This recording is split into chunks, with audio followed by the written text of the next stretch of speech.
So, Ben Jacobs has just announced that Tottenham Hotspur have inquired. We never sign, we inquire. We have inquired about Koni the Belgium international who plays for Genoa.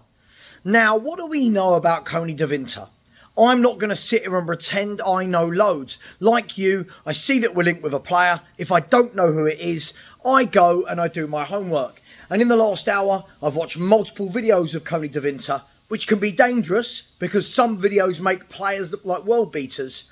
But also, it does give you a general snapshot of how good a player is.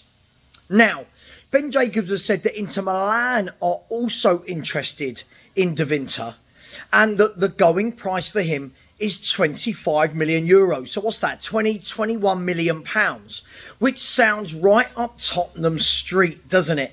It really does. In a window where clearly Tottenham are not going big. Again, by the way, I could literally at this stage roll out all of my transfer videos from the 24-25 summer and use them for the 25-26 summer that we're currently in. But we'll get to that a bit more later. So what do we know about We know that he's a Belgium international. He's just broken in the last year into the Belgium team. We know that they're not blessed with many great centre backs since Vertonghen and Alderweireld and company have retired from Belgian international duty. But what we do know is that this guy can play at centre back, right back, and can also play in defensive midfield in his career. Now, what are we talking about here? We're talking about a guy that, from what I've seen, he is physically very, very strong. That's what I saw. The first thing that stood out to me in the videos I watched is that not a lot went past him. 6'3", physically imposing, quick, strong. As a player, he is doing very, very nicely. Now, is he good on the ball? From what I've seen, he looks very comfortable on the ball. He's good at bringing the ball out. It looks like he made the right decisions from the videos I've seen. And it's very difficult, granted. I know when people will be watching this say, hey, we had Ndombele, who looked like an absolute baller, didn't he? From YouTube videos. But I can only go by what I've seen. He looks comfortable on the ball. He looks very good with his distribution when bringing the ball out. But more than anything, what I did notice was his positional sense was very, very good. Now, I am very hard to please when it comes to centre-half. I do not think, like everyone else does, that a player who plays well once in every 3 games is generational, is world-class. What I've seen from this guy is his positional sense looks very, very good. And as a defender, I want someone that sniffs danger. Now, what I did notice was he stays on his feet a lot. And again, that is something that I like very much in a centre-back. I don't like these centre-backs that go to ground at any God-given opportunity. It's one of my biggest hates with a player like Christian Romero, for example. Goes to ground far too easily, is attracted to the ball like a fly is attracted to you-know-what. Now, what I've seen from it seems like he's very good at jockeying his man. He seems very comfortable to allow the player to have the ball and to jockey him. And what I mean by that is he would prefer to nick it away from him, hold him off, use his body strength, rather than flying in. Now, again, that's only from what I've seen. So I can't go too much into depth of, does this player make Spurs an immediate better team? I don't know. What I will say is, it does beg the question, doesn't it? Tottenham are signing Coys, and I believe that deal actually goes through tomorrow on the 5th of July. But we've got Coys, you've got Vuskovic coming back, you've got Van der Ven, Romero, Dragoshin, Danso, Dorrington, Phillips, Ben Davies is still there. That's a lot of centre-halves, so it's currently at 9 centre-backs. Would make the 10th.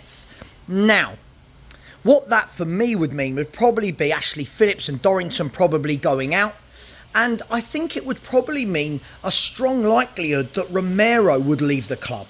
Now, of course, that's all dependent on whether or not anybody can find the money that Daniel Levy would want for Romero.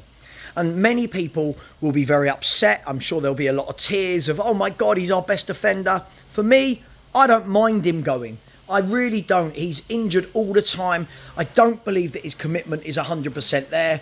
And he clearly favours country over club, which is fine if you are fit for club every week. But the number of games he has missed over the last 4 years, it's something like 40% of games available he has missed. Now, I could be completely wrong. Maybe Romero is staying if a player like Thfc comes in. But we know Thfc is a right-footed centre-half. We know that Dragoshin is a right-footed centre-half. We also know that Danso is a right-footed centre-half. So with all these right-footed centre-halves, one of them surely has to go. Now, the other point about this could be, and there are a lot of rumours around, and we love a rumour, don't we? Apparently, rumours, reports have it, that Thomas Frank is going to play a three-at-the-back system. Now, I don't know if this is true. I can only say from my point of view that I think it makes sense. I think we've got awful wingers at this football club, but we've got brilliant wing-backs. Spence, Porro and Udogie are excellent wing-backs. For me, that makes more sense for buying centre-half after centre-half after centre-half. If you're playing three centre-halves, then you have a minimum of 2, possibly 3 centre-halves on the bench. Probably 2, but maybe 3. That makes sense as to why we would be having so many centre-backs in this Tottenham squad. It also makes sense for me because Porro was a wing-back when he played for Sporting Lisbon. He was an excellent wing-back, who we all know he's better going that way than he is this way. And playing as a wing-back would allow him to be better going forward than worrying about his frailties, which are clearly in the defensive areas. Udogie as well. This guy is not a fullback. I've said this all along. Watched him at Udinese, and he was an excellent wing-back. Now we've seen him play under Ange for 2 years at left-back. I don't think he's a left-back. I think this is a guy positionally doesn't know the position. And what I mean by that is fullbacks don't get caught out of position at all times like he does. So for me, he is a wing-back, and I think he would be absolutely excellent. And then you've got Jed Spence, who can comfortably play wing-back on either side of the pitch. So this is an interesting one. Now, what he did say, if we go back to Ben Jacobs, is that no bid has gone in from either club yet. And we would expect that because Tottenham are utterly shambolic in a transfer window. But with no bid going in, this is purely speculation at the moment. But Ben Jacobs has said that we're interested. From what I've seen, I wouldn't be disappointed if he joined. However, I would like to go and watch him play before that. However, it's not my decision. I'm just a Spurs fan and a Spurs YouTuber. So I want to know from you guys, what do you think to everything I've just said? Does Thfc make Spurs better? Do you know anything about him? And please feel free to be honest and just say, I don't know. Doesn't mean he's not a good player just because you've not seen him. It doesn't mean he's not a good player because I've not watched him live. But what do we make of it? Are we going to a three at the back? Are we stockpiling centre-halves? Maybe Takai, Dorrington, Phillips and Vuskovic all go out on loan and we just want to have 5 or 6 in the squad. Maybe we're going to three at the back. Who knows?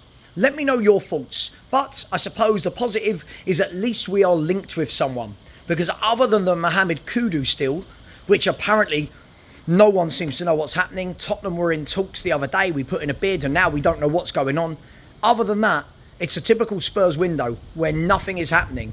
And Daniel Levy, you're about to come in for a lot of stick from a lot of people if you don't start acting like a proper chairman very, very soon. Let me know your thoughts. I'll be live tonight at 10 p.m. with a strong panel for you to talk all things Tottenham in a Spurs-style emergency meeting. Let me know your thoughts. Take care. And as always, come on, you Spurs.